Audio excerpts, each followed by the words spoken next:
네, 안녕하세요. 세계금융연구원 조용욱 센터장입니다. 한국 시흥시 참 다이나믹하죠. 분명 어제까지만 하고 보더라도 바이오로 시황이 덮일 듯한 약간 그런 분위기가 계속 좀 이어질 것 같았는데 불과 하루 만에 물론 이슈가 있습니다. 알테오젠의 공동 창업자 중에 한 명이 블록딜 그것도 무려 디스카운트율이 10%입니다. 10% 디스카운트가 되면서 블록딜을 진행이 되면서 알테오진이 오늘 급락이 나오고 장중에 뭐 15%까지 빠졌다가 지금 살짝 좀 회복하긴 하는데 결국 그러면서 이 여파가 HLB까지 확장이 되고 그 밖에 셀트리온 제약을 비롯해서 다양한 바이오 업종 그러면서 또 코스닥이 좀 무너지고 코스닥이 무너지니까 프로그램 매도가 나오면서 코스닥에 상장되어 있는 수많은 종목들에게도 영향력이 좀 행사가 진행이 되면서 코스닥 하락 종목 수가 무려 지금 천여 종목이 또 가까운 또 안타까운 시황이 또 펼쳐지고 있습니다. 가뜩이나 지금 SK하이닉스를 제외하면 이렇다 할 주도주가 없는 상태고 지금 가뜩이나 또 시장은 또 아시다시피 가는 놈만 계속 가죠. 다시 말해서 별 비전 없고 또는 이렇다 할 확실한 모멘텀이 없는 그런 종목들은 뭐 지수가 가든 말든 전혀 못 가는 시장이고요. 어지간한 재료가 있어도 잘 못 가요, 지금 시황은. 결국에는 주도주를 계속 매매를 해야 되는 실정이고 대형주 장세다 보니까 테마가 아예 없는 시황에서 주도주 자체가 대형주 쪽으로만 다 몰려 들어가 있다 보니까 코스피도 그렇고 코스닥도 그렇고 결국에 저희가 트레이딩을 할 수밖에 없는 종목들은 대부분 다 시가총액 적어도 한 3조, 5조 이상 대부분의 대형주 정도만 매매가 가능한 상황인데 특히 코스닥은 좀 더했죠. 코스닥은 어제까지만 하더라도 HLB 또는 알테오젠 이러한 종목들을 빼면 실질적으로 시장에서 매매할 거리들이 없었으니까 코스피 같은 경우야 뭐 그래도 SK하이닉스를 비롯해서 저 PBR 업종들 일부가 좀 움직임이 있었고 그러다 보니까 약간의 순환매를 이용한 매매가 대형주 단에서 가능했지만 코스닥은 그게 안 됐다라는 겁니다. 그런 상황에서 결국 HLB와 알테오젠의 시세가 조금 꺾이기 시작했고 약간의 균열이 생기기 시작했고 그리고 아시다시피 어제 에코프로비엠의 주주총회에서 결국에 코스피로 이전 상장이 승인이 났습니다. 그러다 보니까 결국에는 아마도 한 3개월 정도 소요가 되죠. 그러니까 보통 추진하고 나서부터 3, 4개월 정도 시한이 걸리기 때문에 길게 되면 한 7월, 한 6월 정도 안에 에코프로 BM 같은 경우는 코스닥에서 코스피로 이전 상장이 될 가능성이 상당히 높아져 있고요.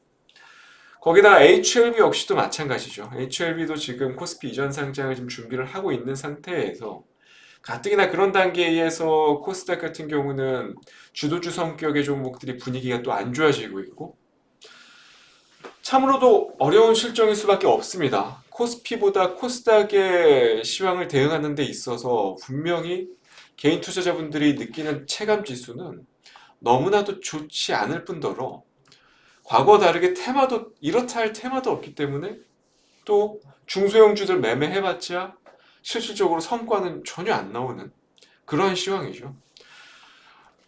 이럴수록 조금 더 집중이 필요한 수밖에 없다라고 말씀을 드리고 싶고요. 그러니까 이러한 집중이라는 표현은 종목을 조금 더 집중을 해서 너무 이것저것 종목 분산할 필요 없이 좀 애매한 종목들은 빠르게 정리를 하고 그리고 실질적으로 좀 지금 시황의 트렌드를 읽고 최근에 코스닥 시황 보시면 아시겠지만 HLB, 알테오젠 지난달까지만 하더라도 신성델타테크, HPSP, 엔캠 같은 종목들이 주도를 했었잖아요, 계속.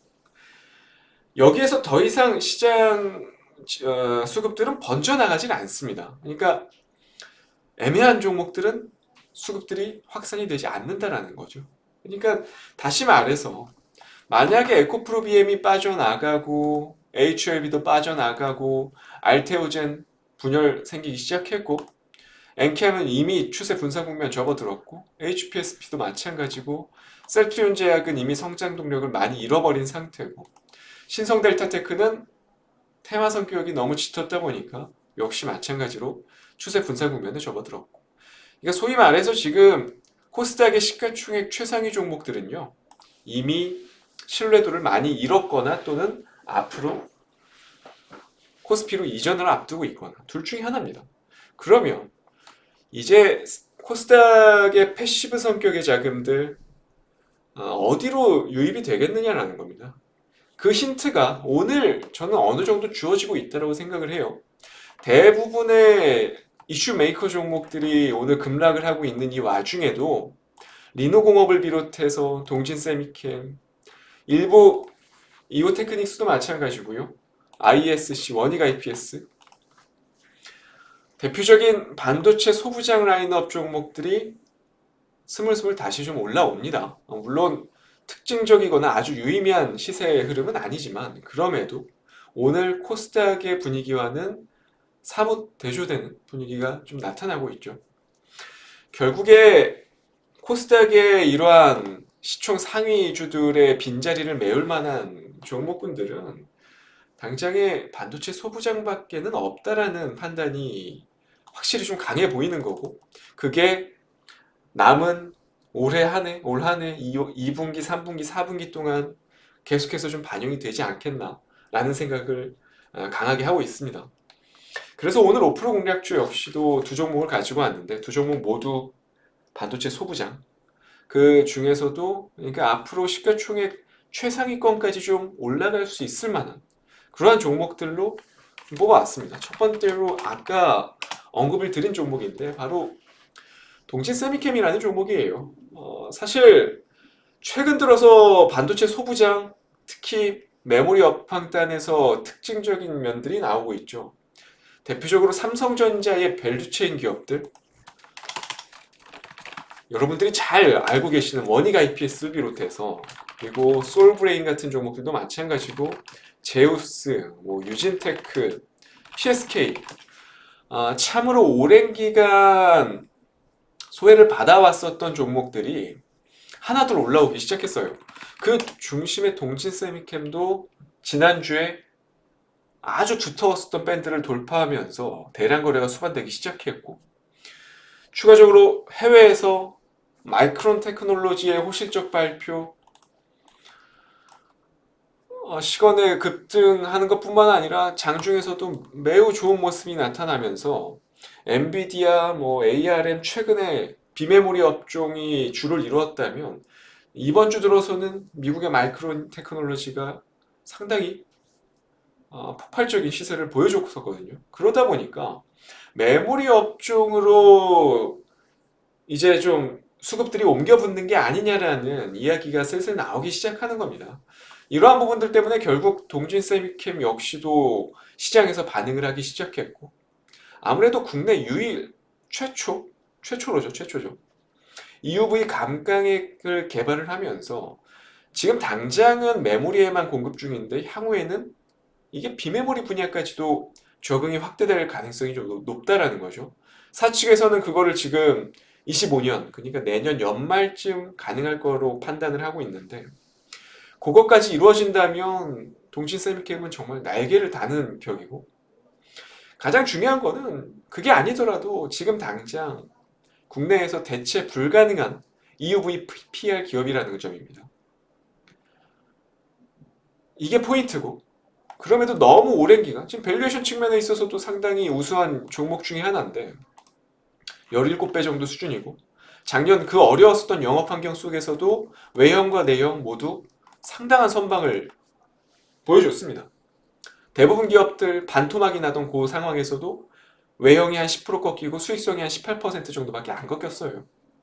그러면 결국에는 올해 만약에 사이클이 회복된다면 더 가파른 성장세를 시현할 수 있다는 얘기고, 동진세미캠은 앞으로 더 기대가 되는 종목 중에 하나라고 보고 있어요. 지금 당장 2조 3천억 정도 규모의 밸류를 자랑하고 있는데 17배 정도 수준인데, 매출이라든지 수익성 면만 놓고 봤을 때 저는 개인적으로 PER이 한 30배 정도 부여받아도, 그러니까 여기에서 시가총액이 한 3조 5천억 정도 수준까지 올라가도 그렇게까지 뭐 부담스럽지 않은 구간이라고 좀 보고 있기 때문에 첫 번째 종목 바로 동진 세미캠을 추천주로 가져왔고요. 두 번째 종목은 두산 테스나입니다. 너무나도 유명한 기업들이죠. 오늘 아무래도 주제 자체가 에코프로비엠의 빈자리를 대체할 만한 스타 종목이다 보니까 당연히 좀 인지도가 어느 정도 있고 시가총액 규모가 어느 정도 갖춰진 종목을 가져올 수밖에 없었습니다. 자, 두산 테스나 영업이익률을 보시면 아시겠지만 영업이익률이 무려 25%에 육박하는 기업입니다. 너무나도 유명한 반도체 웨이퍼 테스트 기업이죠. 국내 시장 점유율 1위이고 유일하게 국내에서 모든 공정에 대응이 가능한 장비들을 보유하고 있는 기업 중에 하나인데 뭐 경쟁업체로 SFA 반도체, 하나마이크론, 뭐 LB세미콘 같은 일부 기업들이 있는데 사실 기술력 측면에서 본다면 경쟁 기업이라고 불리기 좀 어려운 상태고, 그리고 오늘 또 간밤에 나온 소식인데 SK하이닉스가 무려 5조 3천억 원 가량을 들여서 미국 내에 신규 패키징 공장 건설을 공시를 했습니다. 이 말이 곧 무엇이냐면 결국 이렇게 어려운 영업 환경 속에서도 대규모 투자를 진행을 한다?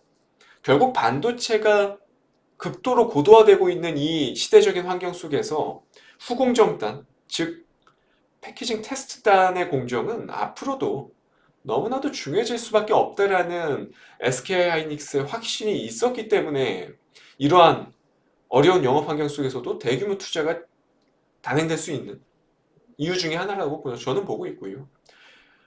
두산 테스나가 최근에 조정이 나왔었던 이유는 결국에 4분기 실적이었는데 두산 테스나 실적 미스 요인인데 차량용 SOC 부진이 주 원인이었고, 근데 알아보니까 고객사 공정 개선 여파였던 걸로 확인이 됐고 일단락이 됐고 지난달 그러니까 2월부터 다시 이 부분이 정상화가 됐다고 합니다. 거기에다가 추가적으로 테슬라가 반등을 하기 시작했고 판가 인하로 판매량이 늘어나면 결국 또 두산 테스나 같은 경우는 정상적인 실적이 또 올라올 거고, 그러니까 올해는 두산 테스나 같은 경우는 다시 실적이 정상화 과정에 들어설 수밖에 없다라는 얘기고요. 그리고 또 내년부터는 저희가 또 너무나도 기대를 하고 있는 온디바이스 AI 제품들 요거 기반으로 해서 다시 성장 궤도에 진입할 거거든요. 근데 2025년 포워드 PER, 내년 포워드 PER 기준으로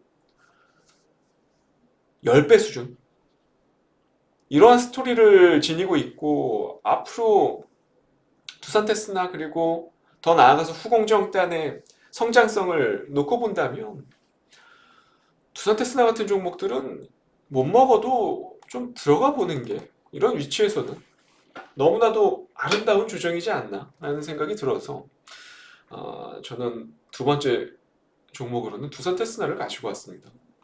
그러니까 에코프로비엠이 자리를 떠나게 되면요, 그리고 뒤이어서 HLB도 만약에 떠나게 되면 패시브 성격의 자금들이 여기저기 많이 흩어지게 될 건데 국내 증시에서는 실질적으로 패시브 성격의 자금들은 조금은 선호할 만한 곳들은 성장성과 그리고 안정성을 모두 겸비한 곳으로 분배가 될 거다라는 겁니다.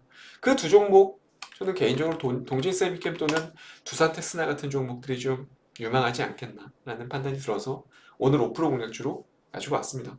잘 한번 복귀해 보시고요. 저는 다음 주 이 시간에 또 좋은 종목 가지고 찾아뵙도록 하겠습니다. 감사합니다.